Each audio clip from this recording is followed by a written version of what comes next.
मालेगाव तालुक्यातील वर्दरी खुर्द येथे जलजीवन मिशन योजनेअंतर्गत विहिरीचे खोदकाम, नळ योजनेची पाईपलाईन, पाण्याची टाकी बांधकाम सुरू आहे. मात्र हे काम निकृष्ट दर्जाचे होत असल्याची तक्रार ग्रामस्थांनी केली आहे. कामावर अंदाजपत्रकाचा फलक नसल्यामुळे कामाची गुणवत्ता दिसून येत नाही. कामाचा ठेकेदार कोण, कामाबाबत कोणाला बोलावे कळेनासे झाले असल्याची भावना ग्रामस्थांनी व्यक्त केली आहे. पाईपलाईन बऱ्याच ठिकाणी जमिनीत खोलवर नसल्यामुळे समस्या निर्माण होऊ शकतात. टाकीचे बांधकाम कॉलमवर नसून जमिनीवर असल्यामुळे पाणी जमिनीत झिरपण्याची शक्यता आहे. त्यामुळे या कामाची तपासणी उच्च पदस्थ अधिकाऱ्यांच्या मार्फत पंचसमक्ष करण्यात यावी अशी मागणी ग्रामस्थांनी केली आहे. MCA न्यूज मराठीकरिता नागेश अवजार, वाशिम. आणि या जलजीवन मिशनचं जे टाकीचं कामकाज असते हे एकदम उत्कृष्ट चांगल्या दर्जाचं असायला पाहिजेत. कारण बाकी इतर गावाले तर एवढ्या पॉवरफुल टाक्या बांधलेल्या आहेत आणि आमच्या गावाला असं हे भुई समान असं कणगुल्यासारखं एक हे असं कामकाज केलेलं हे कामकाज आमच्या म्हणजे बुडातच कदा बी असं पसंत नाही. म्हणून आम्ही या योजनेची तक्रार वरिष्ठ अधिकारी शिवसाहेबांना केलेली आहे. तर आतापर्यंतही त्यांचे कुठलेच कर्मचारी हे ते पाहणीसाठी आलेले नाहीत.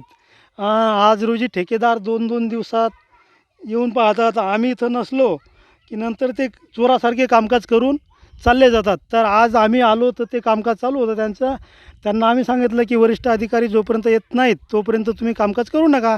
कारण आम्ही तुमची तक्रार लावलेली आहे आणि ही तक्रार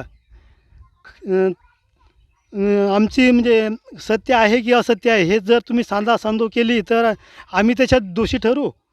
पुन्हा पाईपलाईन काही ठिकाणी 6 इंचावरच पाईपलाईन गाडलेल्या आहेत. आता आम्ही 2 मिनटं अगोदर उकरून पाहिली असता ती 2 मिनटातच उकरल्या गेली. अशात त्या पाईपलाईनला कोणीही इंजेक्शन किंवा सलाईन लावाल आणि पॉयझनचं इंजेक्शन देऊन ते टाकीत पाणी घालतील आणि अशानं गावकरी सगळे लोक मरून जातील. अशा हिशोबाचे जर हे कामकाज होतं त्यापेक्षा ती टाकी नाही झाली ते परवडते. आम्हाला या जलजीवन मिशनची टाकी जशी असते अशाच पद्धतीची टाकी करून देण्यात यावी ही आम्ही शासनाला विनंती करतो. वर्दरी खुर्द, तालुका मालेगाव, जिल्हा वाशिम येथे जलजीवन मिशन अंतर्गत या पाण्याच्या पाईपलाईनच्या टाकीचे आणि पाईपलाईनचे काम चालू आहे. तर हे काम गेल्या 12 महिन्यापासून चालू आहे. मेन म्हणजे आमच्या नागरिकांनी त्या ठेकेदारावर विश्वास टाकून हे काम चालू केलं. पण ठेकेदारांनी या काम करता वेळेस बऱ्याच पद्धतीचे कामामध्ये घोटाळा आणि काम निकृष्ट दर्जाचं केल्यामुळं गावातल्या लोकांनी तक्रार केली. तर ठेकेदाराची तक्रार अशी केली की पाईपलाईन किती लाखाची आहे हे अजून गावातल्या लोकांना माहीत नाही. ठेकेदारांनी इथं कुठेही कोणत्याही प्रकारचं त्या अंदाजपत्रक लावलं नाही. त्याच्यामुळं एक प्रकारे त्या टाकीचा जो पैसा आहे हा लोकांना कळू नये का त्याच्यामागे त्यांचा उद्देश काय होता तो त्यांना माहीत. अंधारात ठेवलं गावातल्या लोकांना. दुसरा मुद्दा, जे काम करताना जे बुडापासून रेती वगैरे वापरली, ही रेती त्याच्यात मातीचं प्रमाण जास्त असल्यामुळं गावातल्या लोकांना नाही म्हटलं तरीही वापरली. ते काम पुढे सरकवत नेलं. त्यामुळे हे काम बोगस झालेलं आहे. तिसरा मुद्दा, हे काम आम्हाला गावातल्या लोकांचं म्हणणं होतं की बाबा आम्हाला तुम्ही कॉलमची टाकी पाहिजेत, पण कॉलमच्या ऐवजी त्यांनी बूट टाकून इथं मातीवरच बूड मांडलं. त्याच्यामुळं कधीही ते ढिलं होऊ शकते, पडू शकते.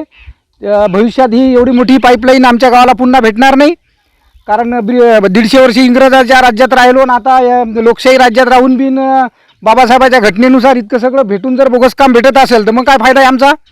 अशा पद्धतीनं आम्ही ह्या सगळ्याचा विचार करून COला, जिल्हा परिषदेचे CO यांच्याकडे या टाकीची तक्रार केली. बांधकाम विभाग वगैरे त्यांना सगळ्या नोटिसी दिल्या. त्यांच्या आम्ही हे पण घेतल्या, औषध्या घेतल्या. पाईपलाईन जी आहे त्यांनी पूर्ण घातलेली आहे. तर पाईपलाईन कुठं 2 फूट, कुठं 3 फूट, कुठं 4 फूट घातली असेल, कुठं टीसभरावर मी पाईप आता आम्ही पाहिले उघडे येतं. तर त्या पद्धतीची पाईपलाईन झालेली आहे. म्हणून ही पाईपलाईन अशी जर दिली तर भविष्यात घरचीच पाईपलाईन माणूस 8 दिवस दुरुस्त करत नाही, तर ही सरकारी पाईपलाईन कोण दुरुस्त करेल. आणि त्याच्यानंतर जरी बंद पडली तर लोक उद्या पाण्यासाठी कुठं जातील. मग गव्हर्नमेंट जे एवढा पैसा खर्च करायला लागला ते गव्हर्नमेंटचा जेवढा मोठा चांगला उद्देश आहे तर या उद्देशाचं काही ना काही साफल्य व्हावं अशा पद्धतीनं हे काम व्हावं असं गावाच्या लोकांचं त्यांच्याकडे तगादा होता. ते सगळं असून पण त्यांनी जे काम केलं ते ह्याच्यामध्ये जास्तीत जास्त बोगस. आता ही टाकी पहा, याच्यामध्ये सगळ्या दरारा होत्या. त्यांना म्हटलं तुम्ही आमची चौकशी होईपर्यंत काम थांबवा, तरी त्यांनी थांबवलं नाही. आता हे जिथं जे भोकाडा भाकडा हे सगळे बुजले द्यायनं आणि नागरिकाला ते नागरिकांपासून लपवा या उद्देशानं कामं केले. वरून म्हणलं तुम्ही ते सेंटरिंग ठोकू नका, मला आतून पण पाहायचं आहे. तुमची चौकशी आल्यानंतर पाहता येईल. चौकशीचं आम्ही शिओला निवेदन देऊन जवळपास 10 दिवस झाले. या जिल्हा परिषद शिओ झोपले का काय ते बी नागरिकाला कळत नाही. त्यांनी येऊन पाहा होतं, पाटबंधारे विभागाच्या कार्यकर्त्यांनी येऊन पाहा होतं, कोणी जे काही संबंधित अधिकारी असतील त्यांनी येऊन पाहावं लागत होतं. म्हणजे एक प्रकारे ठेकेदार आणि गाव बेभरोसा अशा पद्धतीचा कार्यक्रम चालू आहे. तर त्या संबंधित आम्ही तक्रार केली. तर या सगळ्या पाईपलाईनची चौकशी करून आमच्या ग्रामवासियांना न्याय देण्यात यावा एवढी आमची मागणी आहे.